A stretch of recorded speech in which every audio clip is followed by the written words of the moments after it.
A majority of Utah elections are conducted by mail. That means that most registered voters will be mailed a ballot about 3 weeks before each election. By-mail voting is a convenient way for many citizens to vote when and where they want.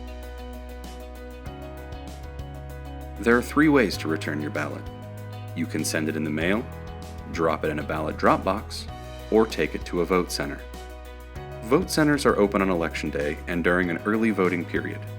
You can get help at an election center if you need to register to vote, you prefer to vote in person, you didn't receive a ballot in the mail, the ballot you received got damaged, or if you would like to use an accessible voting machine. When you arrive at the election center, you should find signs from the parking area along an accessible pathway to the voting area. Once inside, you will first visit the check-in table. Will you please state your name? Mindy McMile. May I see your ID? The poll worker will ask you for your ID and ask you to state your name and address. At this time, let the poll worker know how they can help you and if you would like to use a voting machine. Can I use one of the machines? Yes, you may. Let me have you sign first. The poll worker will find your voter registration and give you a paper ballot or take you to the voting machine. If they cannot find your voter registration, you can still vote by filling out a form that will act as a voter registration form.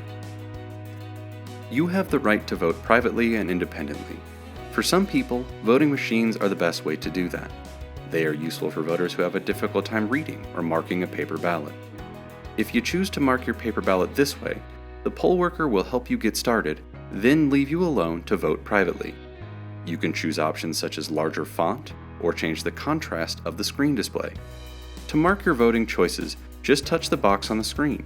If you change your mind, you can touch the box again and the item will be unselected. The voting machines have the following features: large font, contrast, audio, a pad to help you make selections, plugins for sip and puff devices, rocker paddles, or other attachments. If reading is difficult for you, there is an audio function. You can listen to the ballot options and make your selection with a keypad. Plug the earphones into the machine, then a recorded message will explain how to use the keypad to vote. You may even attach your own device to the voting machine for ease of use.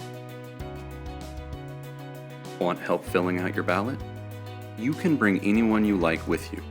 You just can't get help from your boss, your trade union representative, or a candidate. You can also get help from a poll worker. When you are finished voting, follow the poll worker's instructions about where to leave your ballot. We hope that this information about voting in Utah and the accommodations available at vote centers is helpful. For more information about voter registration, voter ID, voting rights, or voting options, call your county clerk's office or visit vote.utah.gov. The Disability Law Center can also answer your questions or address concerns you have about voting rights. For more information, call 800-662-9080